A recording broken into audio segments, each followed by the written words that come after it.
அழகான மார்கழி மாதம். நேற்று வரைக்கும் பார்க்குற இடமெல்லாம் பனி படர்ந்து ஒரு விதமான பரவசத்தை ஏற்படுத்துச்சு. இன்றைக்கி பனி ரொம்ப கம்மியாக இருக்குது. இந்த பரவசமான பனிக்காலத்தில் அழகான ஒரு கிராமத்தை நோக்கி தான் நம்முடைய இந்த பயணம். தென்காசி மாவட்டத்தை நோக்கி நம்ம போக போகிறோம். தென்காசி மாவட்டத்தில் விவசாய பூமி சூழ பலவிதமான கலாச்சாரத்தை கொண்ட ஒரு அழகான கிராமத்தை நோக்கி நம்ம போக போகிறோம். தென்காசி பற்றி தெரிஞ்சவங்க கண்டுபிடிச்சிருப்பீங்க. சுந்தரபாண்டியபுரம் என்னும் அழகான கிராமத்தை நோக்கி தான் நாம் போக போகிறோம். இந்த ஊர் சுரண்டை பக்கத்தில் இருக்குது. நாகர்கோயிலிருந்து பணக்குடி, களக்காடு, சேரன் மகாதேவி, நெடுங்குளம் வழியாக நம்ம போக போகிறோம். நாகர்கோயிலிருந்து கிட்டத்தட்ட 140 கிலோமீட்டர்ஸ். 140 கிலோமீட்டர்ஸ் ட்ராவல் பண்ணணும் அப்படின்னா ஜஸ்ட் 2.5 hours தான். ஆனால் நாம் ஒரே ஸ்ட்ரெச்சாக போக போகிறதில்ல. போகிற வழியில் உள்ள எல்லா பொக்கிஷங்களையும் ரசிச்சுக்கிட்டு தான் போக போகிறோம். முதல்ல நாகர்கோயிலேருந்து கிளம்புறதால தோவாளை பகுதியில் இருக்கக்கூடிய மலையடிவாரம், அந்த மலையோட அழகை ரசிக்க போகிறோம். அப்புறம் ஆரல்வாய் மொழிக்கு போயிட்டு ஆரல்வாய் மொழியில் பெட்ரோல் போட்டுட்டு ஆரல்வாய் மொழியோட அந்தரங்க அழகை ரசிக்க போகிறோம். ஆரல்வாய் மொழியோட அந்தரங்க அழகு அப்படின்னாலே காற்றாலை, அப்புறம் அதை சேர்ந்த மலைப்பகுதி, சூரிய உதயத்தோடு அந்த காற்றாலையை பார்க்கும்போது ரொம்ப அழகாக இருக்கும்.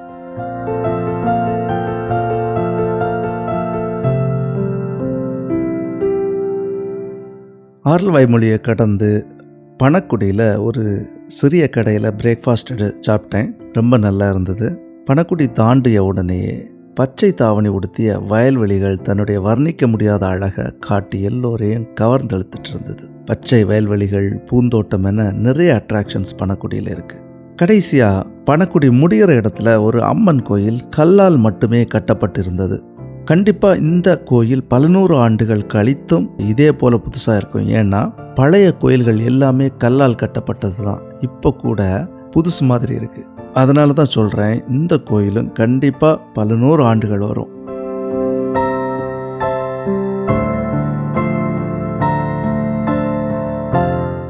பணக்குடியில் உள்ள விவசாய நிலங்கள், மேற்கு தொடர்ச்சி மலை அடிவாரம் மற்றும் காற்றாலையோடு சேர்ந்து பார்க்கும்போது வேறு ஒரு உலகத்துக்கு போனது போல ஒரு உணர்வு இருக்கும். அந்த அளவுக்கு அழகான ஒரு ஊர் அது. பணக்குடியோட பழைய பெயர் பண்குடி. இசைக்கருவிகள், குடிசை தொழிலாக செய்யப்படக்கூடிய ஒரு அழகான ஊர். இப்போ கூட நிறைய வீடுகளில் இசைக்கருவிகள் செய்கிறதா சொல்கிறாங்க, குறிப்பாக ஹார்மோனியம்.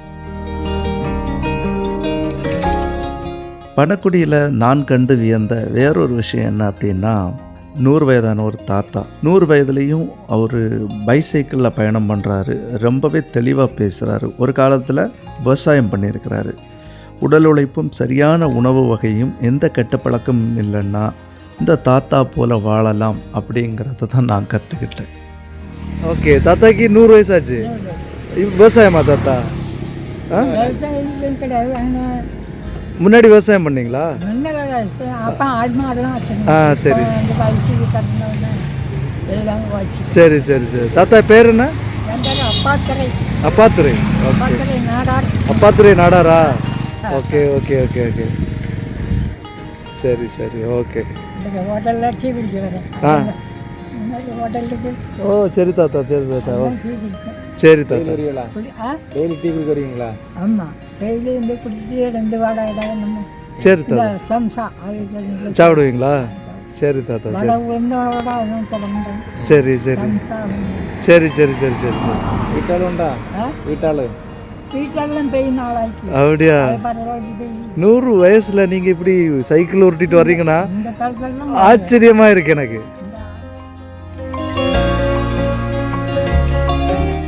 பணக்குடியோட அடுத்து திருக்குறுங்குடி.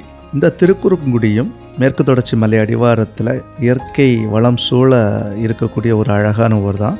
இந்த ஊரில் அழகான நம்பிராயர் கோயில் இருக்குது. இந்த கோயிலை பற்றி நம்ம சேனலில் ஏற்கனவே ஒரு தெளிவான காணொலி பதிவிட்டிருக்கோம்.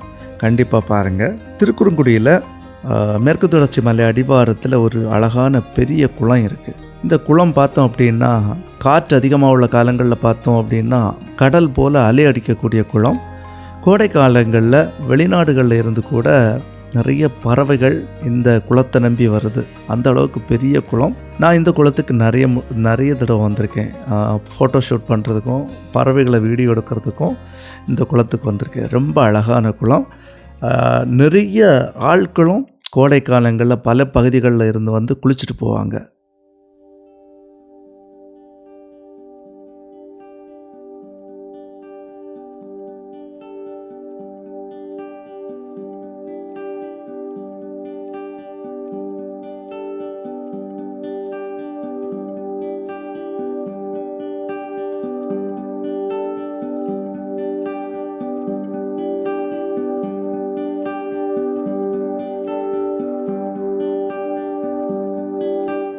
அடுத்து களக்காடு பார்த்தீங்க அப்படின்னா களக்காடும் அப்படி தான்.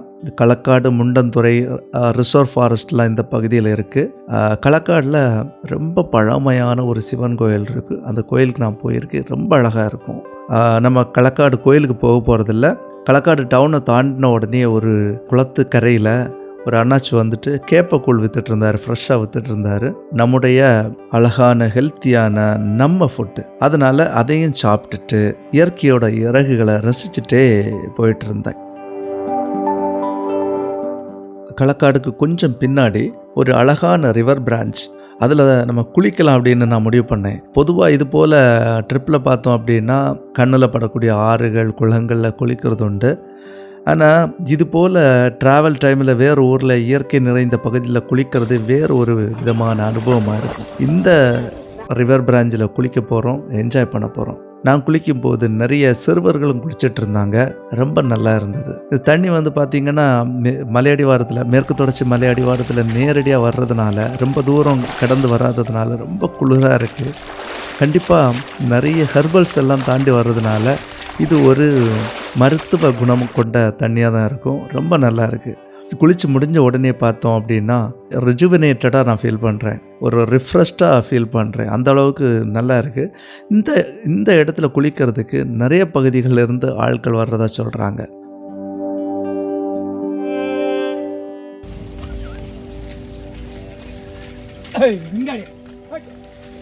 சேரன் மகாதேவிக்கு அப்புறம் கொஞ்சம் அப்புறம் பார்த்திங்க அப்படின்னா பச்சை பசேல்னு விவசாய பூமிக்கு நடுவில் ஒரு அழகான பெருமாள் கோயில் இருக்குது. அதாவது 2 பக்கமும் ரோடு பக்கம் 2 பக்கமும் மரங்கள் அடர்ந்து இருக்குது. திடீர்னு அந்த பகுதியை கடந்து போகும்போது ஒரு பறந்து விரிந்த பச்சை பசேல்னு உள்ள வயல்வெளி, அதில் நடுவில் பழமையான ஒரு பெருமாள் கோயில்.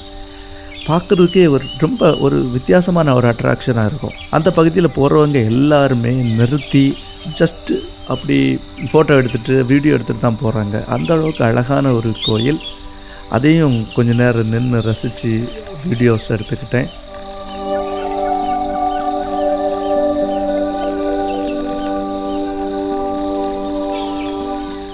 நெடுங்குளம் என்கிற ஒரு இடத்துக்கு முன்னாடி பார்த்தோம் அப்படின்னா பறந்து விரிந்த வயல்வெளி பார்க்கறதுக்கே ரொம்ப நல்லா இருந்தது. ஃபுல்லாக ஒரு க்ரீன் மேட்டை விரித்தது மாதிரி அங்கங்கே அழகான மரங்கள் வளர்ந்து நின்றுது. நிறைய விவசாயத்துக்கு பயன்படுத்தக்கூடிய கிணறுகளும் இருந்தது. அதில் ஒரு மீன் கொத்தி தன்னுடைய உணவை டாஸ் பண்ணி சாப்பிட்டுட்டு அப்படியே ரெஸ்ட் எடுத்துகிட்டு இருந்தது. நிறைய பறவைகளும் இருந்தது. ரொம்ப தூரத்தில் இருந்ததுனால அதெல்லாம் ஷூட் பண்ண முடியல. நிறைய பெண்கள் வயலில் நாற்று நட்டுட்டு இருந்தாங்க. நமக்கு உணவு மட்டுமே தெரியும், ஆனால் அந்த உணவு எப்படி உருவாக்கப்படுது, இதில் எவ்வளவு கஷ்டங்கள் இருக்குது, அந்த பிஹைண்ட் த சீன் நமக்கு கண்டிப்பாக தெரியாது. ஒவ்வொரு விவசாயமும் ரொம்ப ஒரு கஷ்டத்தோடு தான் வயல்வெளியில் இந்த விவசாயிகளோட கஷ்டத்தோடு தான் நடக்குது. ஐ சல்யூட் தீஸ் பீப்புள். பெரும்பாலான இடங்களில் மெஷின் நடவு வந்திருந்தாலும் இந்த ஊரில் நாற்று நடுறது, களை பறிக்கிறது எல்லாமே இந்த பெண்கள் தான். கள்ளங்கப்படம் இல்லாதவங்களோட மனம், அவங்கக்கிட்ட பேசுகிறதே குழந்தைங்கக்கிட்ட பேசுகிறது மாதிரி தான்.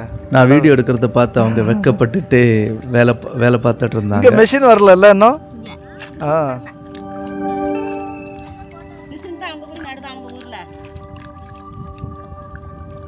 இங்கே எல்லாம் நீங்கள் தான் நடுறீங்கல்ல?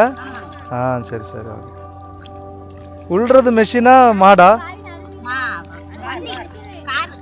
வண்டியா? மாடெல்லாம் தீந்துருச்சா? நாகர்கோயிலிருந்து அதிகாலையிலேயே ஸ்டார்ட் பண்ணிட்டோம். ஆனால் சுந்தரபாண்டியபுரத்துக்கு வந்து சேர்றதுக்கு ஆல்மோஸ்ட் ஈவினிங் ஆகிடுச்சு. அப்போது எந்த அளவுக்கு ரிலாக்ஸாக எல்லா இடத்தையும் ரசித்து என்ஜாய் பண்ணிட்டு வந்திருப்போன்னு நீங்களே பார்த்துக்கோங்க. சுந்தரபாண்டியபுரத்துக்கு கிட்டத்தட்ட ஒரு 5 கிலோமீட்டருக்கு முன்னாடி வரும்போதே அந்த ஊரோட பச்சை பசேல்னு உள்ள காட்சிகள் இந்த ட்ரிப்பு ஒர்த்து தான் அப்படின்னு சொல்ல வைக்கும். அந்த அளவுக்கு அழகான ஊர் அது. நம்ம வந்து சேர்ந்தது ஈவினிங்கிறதுனால ஆக்சுவலி சூரியன் மறைகிற அந்த செவ்வானம் அந்த விவசாய நிலங்களோட பச்சையோடு சேரும்போது நடுப்பகுதியில் பார்த்திங்க அப்படின்னா பனி படர்ந்து பார்க்குறதுக்கே வேறு லெவலாக இருக்கும். வந்து சேரும்போதே ஈவினிங் ஆகிட்டதால் சூரியன் தன்னுடைய வேலையை முடிச்சுட்டு போகிறதுக்கு ரெடியாக இருந்தது. இருள் படர்ந்துட்டு இருந்தது. அப்புறம் போய் சாப்பிட்டுட்டு வண்டியை சேஃபான ஒரு இடத்துல பார்க் பண்ணிவிட்டு வண்டியிலே தூங்குறதுக்குள்ள ஏற்பாடுகளை கவனித்தேன்.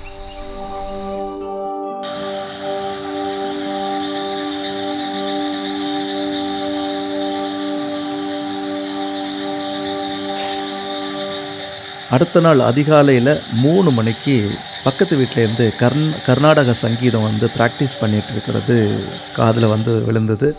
அதில் நான் விழிச்சிட்டேன். 5 மணிக்கு அலாரம் வச்சுருந்தேன், ஆனால் 3:30க்கே விழிச்சாச்சு.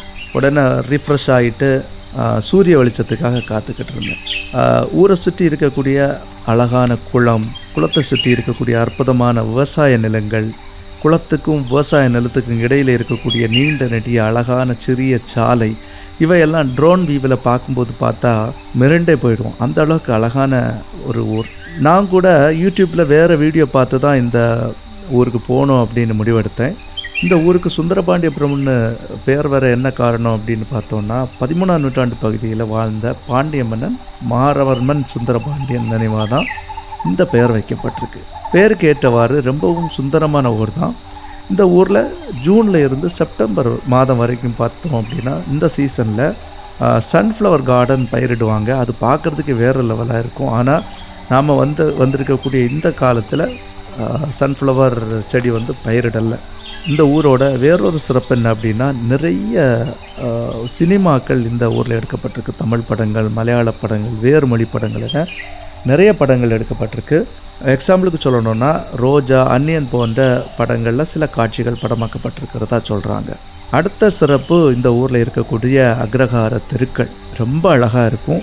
நிறைய பழமையான வீடுகள் இந்த அக்ரஹார தெருக்களில் இருக்குது. ட்ரோன் வியூவில் பார்த்தோம் அப்படின்னா அக்ரஹார வீடுகள் ஃப்ரண்ட்டு விட்டு வந்து ரொம்ப கம்மியாக இருக்கும், ரொம்ப நீளமாக இருக்கும்.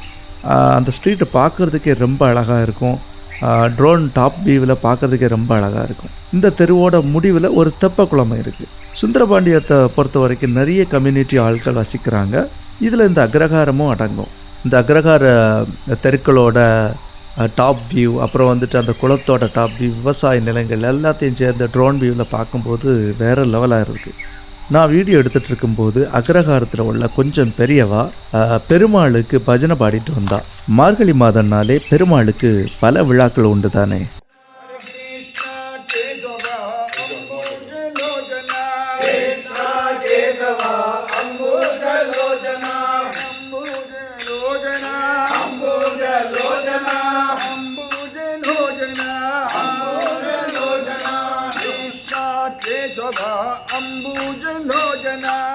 பல நூறு ஆண்டுகள் பழமையான ஒரு பெருமாள் கோயிலை பேஸ் பண்ணி தான் இந்த அக்ரஹாரம் இயங்குது. ரொம்பவும் அழகான கோயில். எனக்கும் பெருமாளை சேவிக்க பாக்கியம் கிடைச்சது ரொம்பவும் அதிர்ஷ்டமான கருதுறேன். கோயிலுக்குள்ளே போனால் வித்தியாசமான ஒரு உணர்வு. இந்த கோயிலோட பெயர் பார்த்திங்கன்னா ருக்மிணி ராஜகோபால டெம்பிள். கோயிலோட நேர் எதிரே பக்கவாட்டில் பலவிதமான பழமையான சுண்ணாம்பால் செய்யப்பட்ட மர உத்திரங்களாலான வீடுகள் நீள வாக்கில் கட்டப்பட்டிருக்கு. இதில் நிறைய வீடுகள் புதுசாக ரினோவேட் பண்ணிட்டாங்க. டாப் வியூவில் விவசாய நிலங்கள், அழகான குளம் மற்றும் அடுக்கடுக்கான பழமையான வீடுகளை பார்க்குறது இப்படி ஒரு கிராமத்தில் வாழ்ந்தால் எப்படி இருக்கும் அப்படிங்கிற ஒரு ஏக்கத்தை இந்த இயற்கை விரும்பிகளுக்கு ஏற்படுத்தும். அந்த அளவுக்கு அழகான வியூஸ் அது.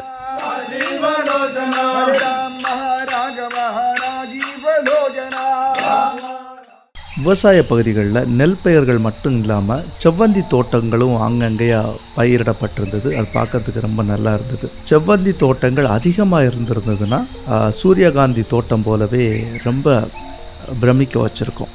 வயல் வரம்புகளில் நடந்து போகிறது கிராமங்களில் உள்ளவங்களுக்கு சாதாரண ஒரு நிகழ்வு. ஆனால் இயற்கையை காதல் பண்ணுறவங்களுக்கு காதலியை தேடி போகிற ஒரு ஆசையோடு, ஆனந்தத்தோடு, உள் மனதில் வித்தியாசமான சொல்ல முடியாத ஒரு உணர்வு அது. இயற்கை விவசாயிகளுக்கு நல்ல சுகாதாரத்தை கொடுக்கும், ஞானத்தை கொடுக்கும். அவர்களோட வாழ்க்கை ஒரு பறவைகளைப் போல. எப்போது மழை வரும், வெயில் வரும், காற்று வரும் என்பது எல்லாமே அவங்களுக்கு தெரியும். முக்கியமாக அவங்களுக்கு செடிகளோட பேச தெரியும், நிலத்தோட உறவாட தெரியும்.